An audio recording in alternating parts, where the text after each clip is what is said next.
51 to 100 की। सबसे पहले हम बात कर रहे हैं आर्टिकल 51 ए में है फंडामेंटल ड्यूटीज। वो हम ये क्लास खत्म करने के बाद लास्ट में जब वाइंड अप करेंगे तो मैं पढ़ा दूंगी आपको 51 a fundamental duties. Okay, 51 a fundamental duties.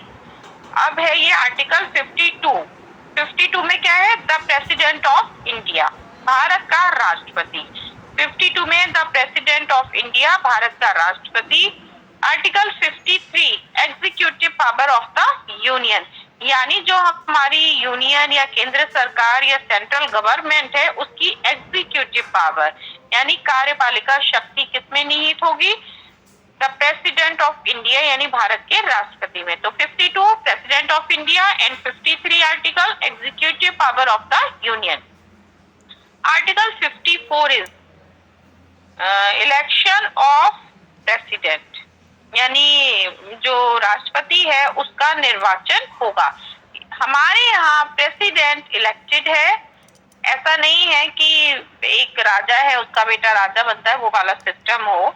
तो हमारे यहाँ इलेक्शन ऑफ प्रेसिडेंट है, किसमें? Article 54। Article 55 manner of election of president. Manner of election of president यानी प्रेसिडेंट के इलेक्शन किस तरीके से कराया जाएगा ये है। मैं रिपीट करती हूँ, article 52 the president of India, article 53 executive power of the union and article 54 election of president and article 55 manner of election of president. Article 56 is term of office of president, यानी जो हमारा राष्ट्रपति होगा उसके कार्यकाल कितनी सीमा तक रहेगा। कितनी सीमा तक रहता है? 5 साल। 5 साल से पहले भी खत्म हो सकता है, कुछ विशेष कारण जैसे मृत्यु हो जाना, त्याग पत्र दे दिया जाना, ये सब चीजें। और एक है महाअभियोग की प्रक्रिया, महाअभियोग लगाने पर भी 5 साल से पहले पद समाप्त हो सकता है। ठीक है, यानी इम्पीचमेंट इसको बोलते हैं। तो ये है 56 आर्टिकल में term of office of president. Article 57 is eligibility of री इलेक्शन। एलिजिबिलिटी ऑफ री इलेक्शन यानी जो एक बार राष्ट्रपति बनता है वो एक बार और राष्ट्रपति बन सकता है, मतलब पुनर्निर्वाचन हो सकता है। अब कितनी बार पुनर्निर्वाचन होगा, यानी एक बार, 2 बार, ये कॉन्स्टिट्यूशन में नहीं बताया गया है, लेकिन एक बार बनने के बाद वो पुनर्निर्वाचन के लिए यानी री इलेक्शन के लिए एलिजिबल होता है। Article 58 qualifications for election as president, यानी प्रेसिडेंट के इलेक्शन के लिए क्या क्वालिफिकेशंस चाहिए होती है। अभी हम डिटेल में जब पढ़ेंगे तो इसमें बहुत सारी चीज आएंगी कि उसकी एज कितनी होनी चाहिए, 35 होनी चाहिए, लाभ के पद पे यानी पोस्ट ऑफ प्रॉफिट पे नहीं होना चाहिए। इसके साथ ही कि वो लोकसभा या राज्यसभा का सदस्य चुने जाने योग्य होना चाहिए, पागल दिवालिया हो, ये सारी चीजें आएंगी। तो ये जो है ये क्या बताता है? Qualifications for election as president यानी आर्टिकल 58। अब है article 59 conditions of president office. ठीक है, कंडीशंस ऑफ प्रेसिडेंट ऑफिस इसकी अवस्था दे दी है। आर्टिकल 60 ऑथ और अफर्मेशन बाय द प्रेसिडेंट, यानी भारत का राष्ट्रपति क्या शपथ लेगा। ठीक है, शपथ के ऑथ के बारे में बताया है कि क्या ऑथ देगा, उसकी ऑथ कैसी होती है। Article 61 procedure for impeachment of the president, यानी कि भारत के राष्ट्रपति पर कभी साबित कदाचार या कुछ इस तरह का हो तो जो इम्पीचमेंट यानी महाअभियोग की प्रक्रिया चलाई जाती है उसका क्या तरीका होता है। मैम आर्यन शर्मा मेरा नाम। लोकसभा में नॉमिनेट कितने मेंबर होते हैं? प्लीज बेटा आप टॉपिक से हटके सवाल मत पूछो, क्लास चल रही है, ये सवाल आप बाद में भी पूछ सकते हैं। ठीक है? ठीक है मैम। अभी तो बच्चे भी डिस्टर्ब होते हैं और लोकसभा तो अभी आया नहीं, नॉमिनेशन आया नहीं, ये प्रेसिडेंट चल रहा है। ठीक है, ठीक है। Article 61 procedure for impeachment of the president. President का जो इम्पीचमेंट है, महाअभियोग है, ये उसके बारे में बताता है article 61। Article 62 time of holding election to fill vacancy in the office of president and the term of office of person elected to fill casual vacancy।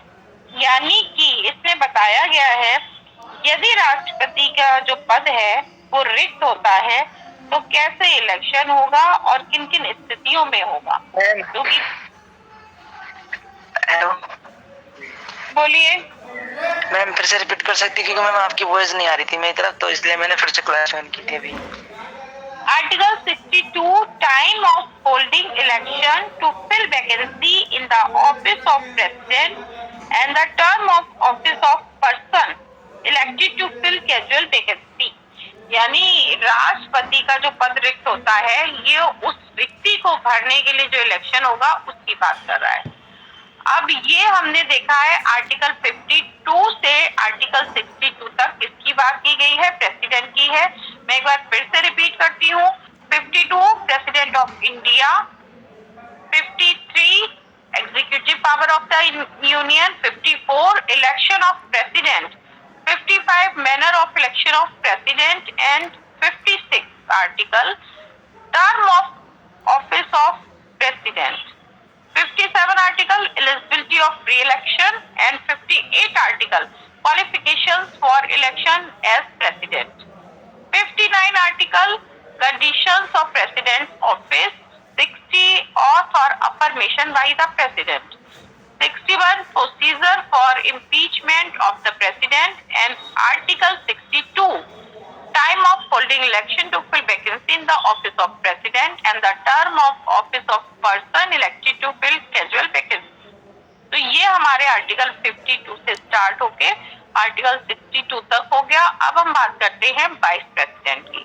तो आप याद रखेंगे आर्टिकल 52 से शुरू है और आर्टिकल 62 तक है। किसके बारे में? प्रेसिडेंट के बारे में। क्या क्या है कि आपका भारत का एक राष्ट्रपति होगा, संघ की कार्यपालिका शक्ति उसके हाथ में होगी, उसका इलेक्शन होगा, इलेक्शन का तरीका है, फिर कितने समय तक पद पे बना रहेगा, फिर पुनर्निर्वाचन का पात्र है, उसकी क्या योग्यताएं होनी चाहिए, उसकी कंडीशंस क्या होनी चाहिए ऑफिस की, कौन सी शपथ लेगा, महाभियोग कैसे होगा, और अंतिम में है कि यदि उसका पद रिक्त होता है तो वो रिक्ति कैसे भरी जाएगी। अब है vice president article 63 the vice president of India, article 64 the vice president to be ex officio chairman of the council of state. ठीक है, तो आपका आर्टिकल 63 था वाइस प्रेसिडेंट ऑफ इंडिया यानी भारत का एक उपराष्ट्रपति भी होगा। आर्टिकल 64 ने क्या कहा कि जो भारत का उपराष्ट्रपति होगा वो पदेन सभापति होगा। किसका? काउंसिल ऑफ स्टेट यानी राज्यसभा का। जो हमारे दो सदन हैं, लोकसभा राज्यसभा, तो राज्यसभा का जो सभापति चेयरपर्सन होता है वह ही उपराष्ट्रपति होता है। यानी जो भारत का उपराष्ट्रपति होगा वो वहां का पदेन सभापति होगा, यानी दोनों पद एक ही व्यक्ति संभालेगा। यहाँ पे मैं आपको एक चीज क्लियर कर दूं, वाइस प्रेसिडेंट किसी कंडीशन में जब राष्ट्रपति अपना दायित्व नहीं निभाता है तो उसके दायित्व भी निर्वहन करेगा। जब दायित्व निर्वहन करेगा उस टाइम पे चेयरपर्सन ऑफ स्टेट काउंसिल का वो नहीं रहेगा। ठीक है, इसका नेक्स्ट है article 65 the vice president to act as president और to discharge his function during casual vacancies in casual vacancy. भाई बच्चे बीच बीच में आते हैं। वैकेंसीज इन द ऑफिस और during the absence of president. ये जो मैंने अभी बात आपको बताई है बस वही है कि वाइस प्रेसिडेंट जब प्रेसिडेंट के कर्तव्यों का निर्वहन करेगा तो ऐसी स्थिति में वो चेयरपर्सन का काम नहीं करेगा। नेक्स्ट है article 66 election of vice president. याद रखिएगा 66। ठीक है, 54 में किसका इलेक्शन था? प्रेसिडेंट का। और 66 में इलेक्शन ऑफ वाइस प्रेसिडेंट, 67 में term of office of vice president. इसका पद कितना समय तक बना रहेगा? Article 68 time of holding election to fill vacancy in the office of vice president and the term of office of person elected to fill casual vacancy, यानी राष्ट्रपति president की तरह इसका पद रिक्त होने दें कैसे जो है वो रिक्ति को भरा जाएगा। आर्टिकल 69 ऑथ और affirmation by the vice president, यानी ये भी जो शपथ लेता है वो किसमें है, article 69। Article 70 discharge of president function in other contingency, यानी कि इसका मतलब होता है कि राष्ट्रपति के जो कर्तव्यों का निर्वहन करेगा, लेकिन बहुत सारे राष्ट्रपति के ऐसे कर्तव्य होते हैं जिनका निर्वहन उपराष्ट्रपति नहीं करता है। ठीक है। Article 71 matters relating to the election of president. ठीक है, इसमें राष्ट्रपति के इलेक्शन से रिलेटेड बातें बताई गई हैं।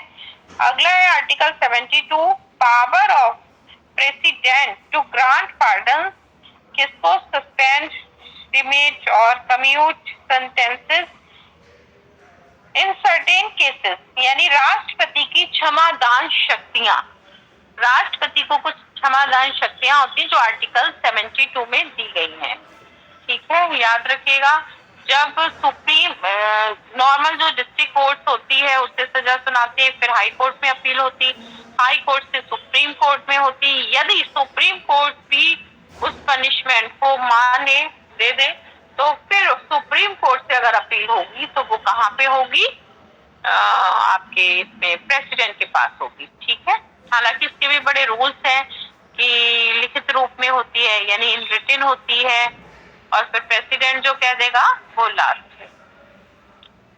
ठीक है, आगे है 73 article extent of executive power of the union, यानी जो शक्ति है संघ की कार्यपालिका शक्ति है उसके विस्तार की बात है कि उसका विस्तार कहाँ कहाँ तक है। तो अभी हमने प्रेसिडेंट देखा, अब वाइस प्रेसिडेंट देखा, अब हमारा union ministers and attorney general of India ये वाला आ गया। जरा 1 मिनट का ब्रेक लेते हैं। अब आप लोग बताइए जरा, अब आप बोल सकते हैं, सबको समझ में आ रहा है, कोई